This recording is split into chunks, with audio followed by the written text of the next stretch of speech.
Madura nih bos.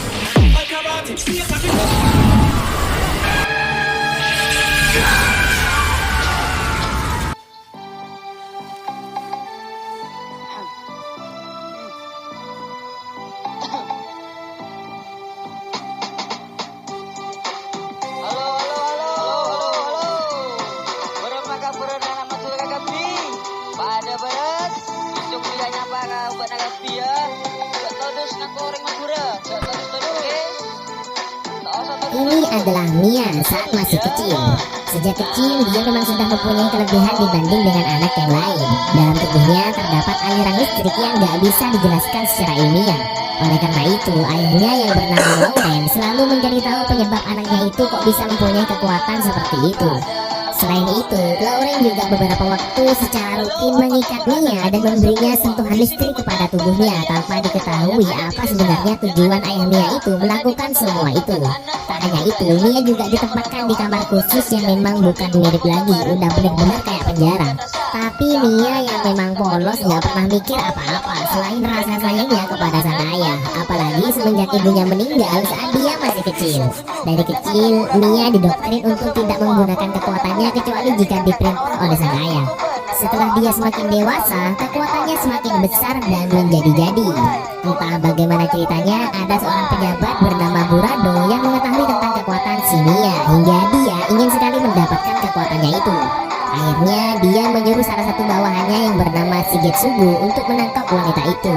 Kemudian Shigetsugu menyewa kelompok pembunuh bayaran yang bernama Negoroshu untuk menangkapnya. Nah, akhirnya mereka mendatangi kediaman Mia dan membantai sang ayah hingga tewas di depan mata kepalanya sendiri.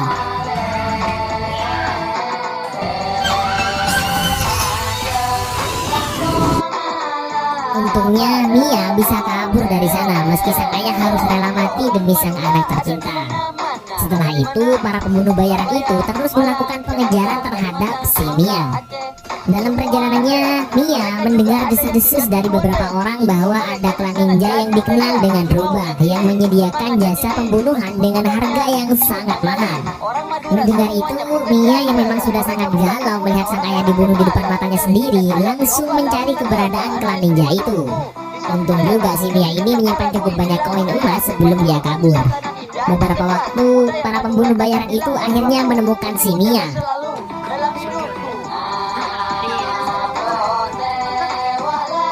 Tapi Mia terus lari dari mereka. Dalam proses kejar-mengejar itu, Mia terpojok hingga ke pinggir tebing dan membuatnya terpaksa melompat dari sana daripada tertangkap oleh mereka. Beberapa saat setelah Mia sadar, dia langsung membereskan beberapa kepingan emas miliknya yang berserakan akibat terjatuh dan langsung lari dari tempat itu. Tak lama kemudian, para pembunuh yang langsung mendatangi tempat jatuhnya Mia sudah kehilangan jejaknya. Dan sang ketua kelompok pembunuh bayaran itu akhirnya muncul juga. Namanya adalah Haku. Kemudian salah satu anak buah Haku yang tahu bahwa Mia sedang menuju ke Rubah, yaitu sebuah klan ninja pembunuh bayaran, mereka pun juga mulai pergi ke sana meski masih belum tahu di mana tempat itu. Di sisi lain, Mia setelah mencari info sana sini akhirnya sampai juga di sebuah tempat yang terdapat patung Rubah di depannya. Saat dia masuk, ternyata ada seorang gadis cantik dan manis yang sedang belajar bermain shogi, sejenis catur khas Jepang. Dalam kebingungannya, Mia tiba-tiba saja langsung memainkan shogi itu hingga membuat gadis itu kaget. Mia yang secara langsung menanyakan klan ninja yang disebut Rubah kepada gadis itu membuat gadis itu cuek kepada Mia. Dan karena maksa, gadis itu pun memanggil seekor burung untuk menyingkirkan Mia dari sana.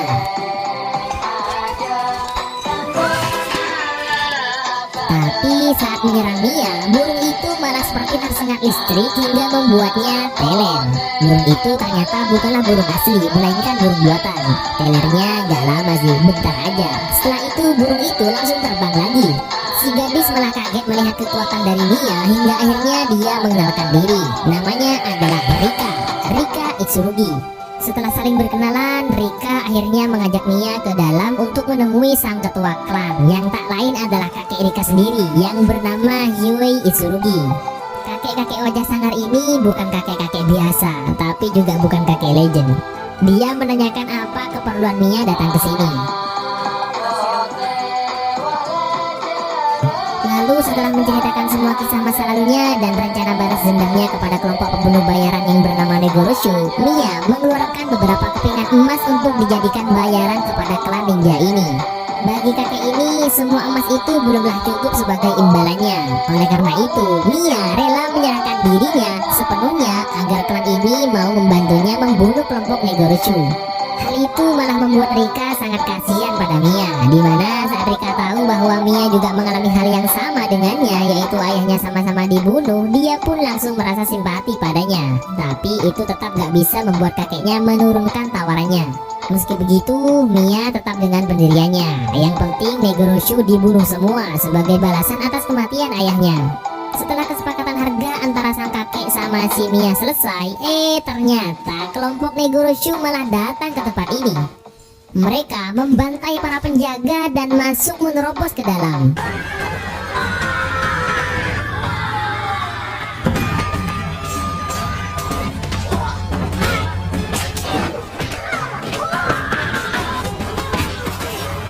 Tapi anehnya ini nih, pembantu Bohai ini malah nggak diapa-apain. Ada yang bisa jawab nggak? Para ninja bertopeng mirip Anbu ini nggak tinggal diam. Mereka balik menyerang penyerangan dari para penyerang.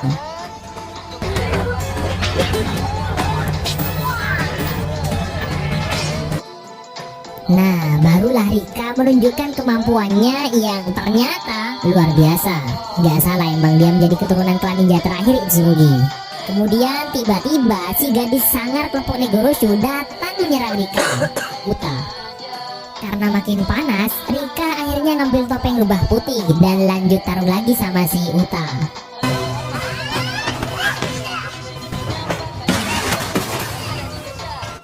Kunoichi dan pembunuh bayaran itu bertarung dengan sengit. Sementara Mia malah bengong sendiri hingga datang sang ketua kelompok Negoroshu, Haku. Tapi untunglah Rika sudah membuat teler si Uta, sehingga dia bisa langsung lanjut menolong Mia dan bertarung dengan si Haku.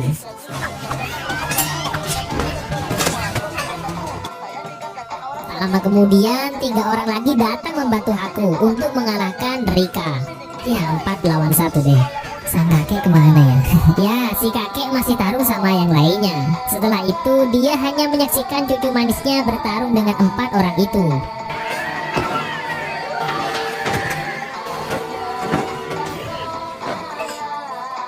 Saat Rika akan berakhir di pedang musuh, tiba-tiba saja Mia yang dari tadi hanya melihat dengan sangat kuat mengeluarkan elemen listrik yang sangat besar.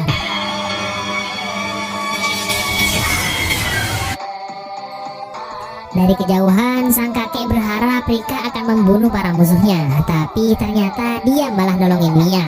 Hal itu selain membuat kakeknya marah sebagai klan ninja pembunuh, dia nggak mau ngebunuh. Uta malah juga kecewa gak dibunuh oleh Rika. Ya biasalah, pada era kesogunan ini jika seorang pengawal atau tentara bayaran kalah dan tidak dibunuh, mereka akan merasa terhina. Kemudian sang kakek yang merasa kecewa dengan Rika yang gak ngebunuh musuhnya memberinya sebuah hukuman yang sangat tak terduga. Keesokan harinya, Mia akhirnya bangun dari tidur lelapnya, di mana dia dibangunkan oleh salah satu pelayan klan ini. Namanya adalah Melissa, di mana dia juga yang mengganti pakaian Mia. Setelah itu Mia diantar menemui kakek ketua klan ninja. Dari sini si kakek mulai mengerti keadaan si Mia dengan kekuatan besarnya dan orang yang membayar kelompok Negoroshu yang tak lain adalah orang yang bernama Shigetsugu. Sang kakek akhirnya mengutus anak buahnya untuk menyelidiki Shigetsugu itu. Kemudian ternyata hukuman Rika yang diberikan oleh kakeknya adalah mencuci baju semua anggota klan. Si Rika ini sebenarnya cucu kesayangan sang kakek, namun untuk mengikuti alur pikiran kakeknya sebagai ninja pembunuh, nampaknya Rika masih belum bisa, karena dia aslinya bercita-cita menjadi ilmuwan sama seperti ayahnya, yaitu Allen Itsurugi. Jadi waktu Rika masih kecil, saat ayahnya masih hidup, dia sering dibuatkan mainan-mainan keren oleh ayahnya, dimana di era Edo jarang ditemukan mainan seperti itu. Salah satu penemuan ayahnya adalah Kasumi, robot burung elang yang datang saat Mia pertama kali datang ke sini. Hampir setiap hari Rika menemani ayahnya, hingga ada sebuah tragedi yang membuat ayah tercintanya meninggal dunia. Akhirnya meski Rika dilatih habis-habisan oleh kakeknya untuk menjadi kunoichi hebat agar bisa mewarisi klan ninja ini, Rika tidak bisa sepenuhnya menjadi seperti yang kakeknya inginkan. Karena dalam dirinya masih tersimpan keinginan untuk menjadi ilmuwan sama seperti sang ayah. Di samping juga dia mempunyai hati yang lembut. Malam harinya, salah satu anak buah sang kakek yang mencari informasi tentang Shigetsugu akhirnya datang untuk memberitahu bahwa ternyata dalang dibalik semua ini adalah seorang daimyo yang bernama Burado. Nah, pada keesokan harinya saat Rika berbelanja kebutuhan pokok bersama Melisa, dia melihat Burado sedang santuy-santuy di tengah-tengah masyarakat untuk menunjukkan kesan ramah lingkungan. Masyarakat sangat mengagumi dan menghormati sosok Burado tanpa tahu apa yang ada di baliknya. Apalagi kegantengannya membuatnya populer di kalangan ibu-ibu.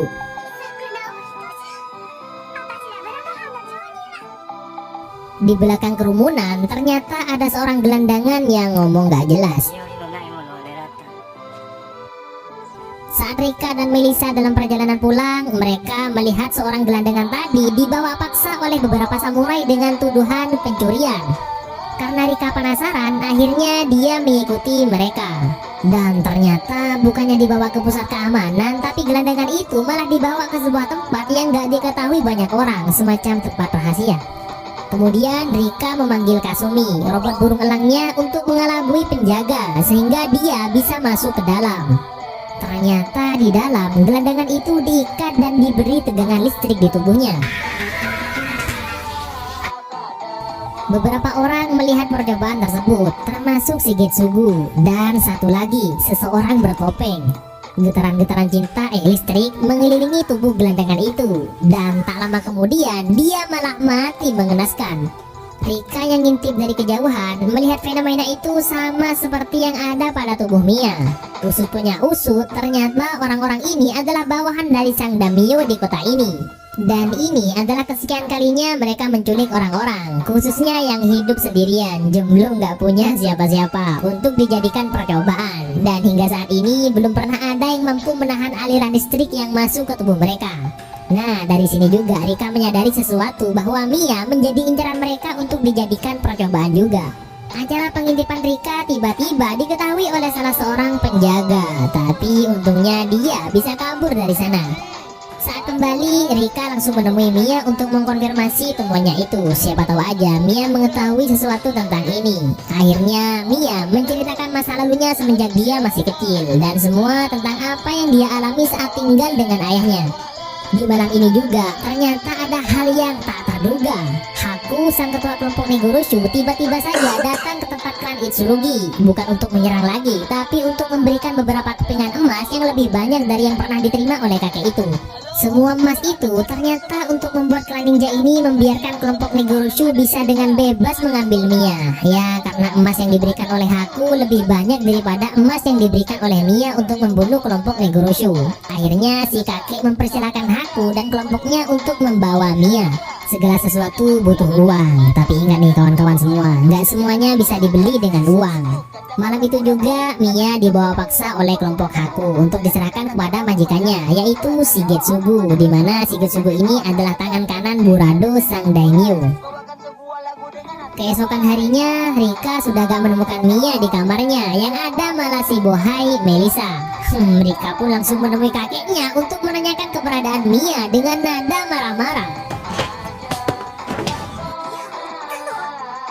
Akhirnya sang kakek memberitahu Rika bahwa dia telah melakukan kontrak perjanjian baru dengan kelompok Negoroshu dan melepas kontrak perjanjian dengan Mia. Ya, gitulah dunia ninja, emang sungguh terlalu. Selain itu, mereka juga gak ingin punya masalah dengan samurai pengawal Burado, yang tak lain adalah otak di balik penculikan Mia, sebagai wujud mengamankan dan melestarikan klan ninja Itsurugi. Akhirnya, Mia akan menunjukkan kepada kakeknya cara menjadi ninja tanpa harus membunuh orang gak bersalah. Rika akan pergi mencari Mia yang sudah kadu jadi temannya. Namun sebelum pergi menyelamatkannya, Rika terlebih dahulu pergi ke laboratorium ayahnya untuk mengambil sebuah benda yang dibuat oleh ayahnya dulu untuk bekal Rika saat dia dewasa. Dan sekaranglah saatnya untuk mengambil benda itu. Nah, benda itu ternyata adalah pakaian ninja bertopeng rubah hitam.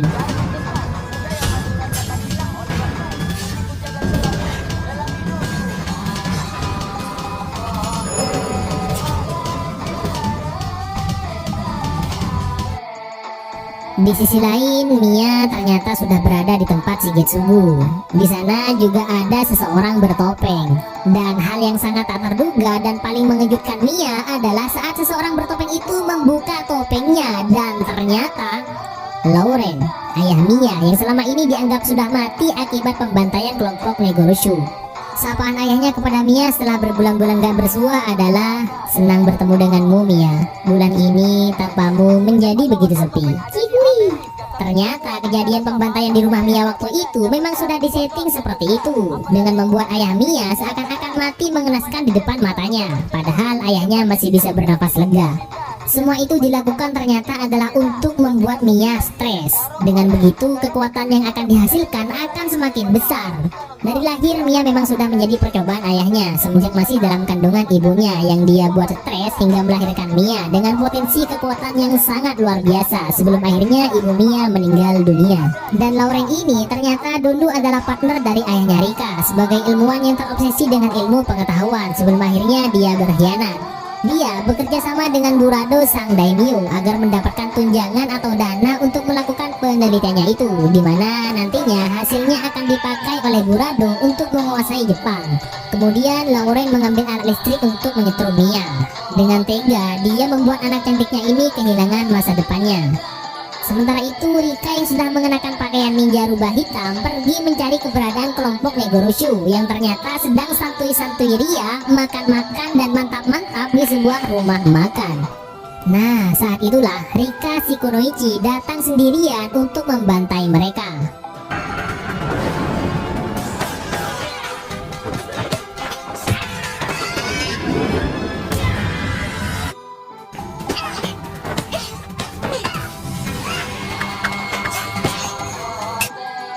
Satu persatu, 4 pembesar kelompok Negoroshu dibantainya habis-habisan tanpa membunuh mereka. Dan hanya tinggal Haku yang berduel dengan Rika.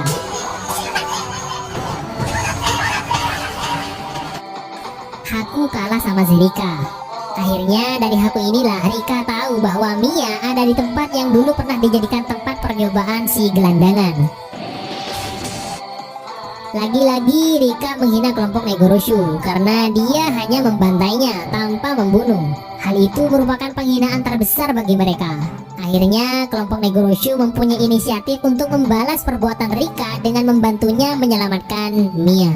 Sementara itu, Mia yang sudah semakin kuat dan kehilangan dirinya sendiri menjadi seperti bukan dirinya lagi. Pandangannya kosong dan hanya menuruti perkataan ayahnya. Dan tanpa diduga, Lauren malah menyuruh Mia untuk menggunakan kekuatannya pada orang-orang di sana. Shigitsu pun akhirnya menganggapnya sebagai pengkhianat. Tapi sebelum melakukan sesuatu di luar, ternyata sudah ada Rika yang datang untuk menyelamatkan Mia. Akhirnya Shigitsugu dan beberapa samurai anak buahnya datang untuk menghadang Rika dengan senapan. Kemudian tanpa diduga, kelompok Negoroshu datang untuk membantu Rika.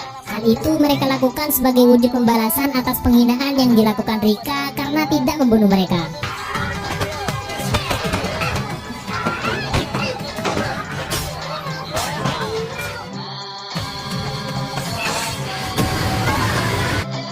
Akhirnya Rika dengan mudah menerobos barisan para musuh sambil membantai mereka semua.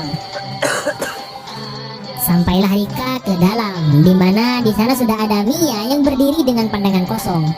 Sang ayah kemudian membisiki telinga Mia agar membantai Rika.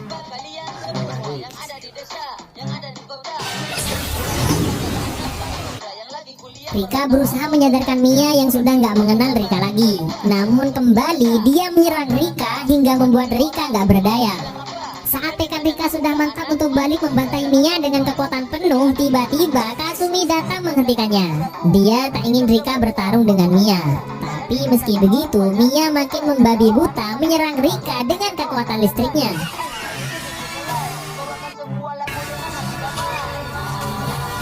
Akhirnya ketulusan hati Rika membuat Mia sadar dan kembali pada dirinya sendiri. Walaupun Rika sudah nggak berdaya tapi masih hidup.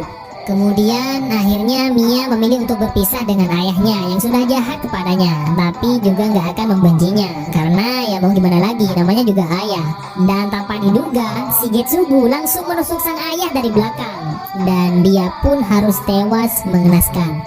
Nah, di sini terjadi pertarungan duel antara Kunoichi rubah hitam dan samurai dengan aliran pedang Tamiya.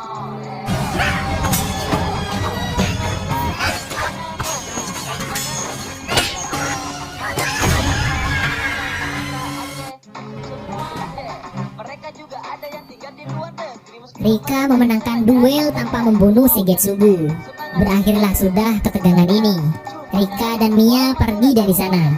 Di luar, mereka menemukan semua orang sudah tewas mengenaskan, termasuk kelompok Negoroshu. Sementara itu, si Getsugu yang kalah dari Rika, sang ninja wanita rubah hitam, merasa terhina sehingga dia melakukan seppuku. Dan akhirnya Rika dan Mia kembali ke kediaman. Di sana sudah ada sang kakek yang menunggu. Awalnya dikira mau ngebacok Rika, tapi ternyata si kakek malah mengakui kehebatan Rika yang mampu membantai musuh tanpa harus membunuhnya. Yang ada malah mereka yang terbunuh dengan sendirinya. Hal itu membuat si kakek langsung mengangkatnya sebagai kepala klan ninja Itsurugi. Di sisi lain, Burado ternyata sedang menyiapkan sesuatu bersama orang tua misterius. Ending yang bikin greget. Ya, bagi yang sudah nonton versi animenya, jangan banyak ngeluh ya, banyakin syukur aja.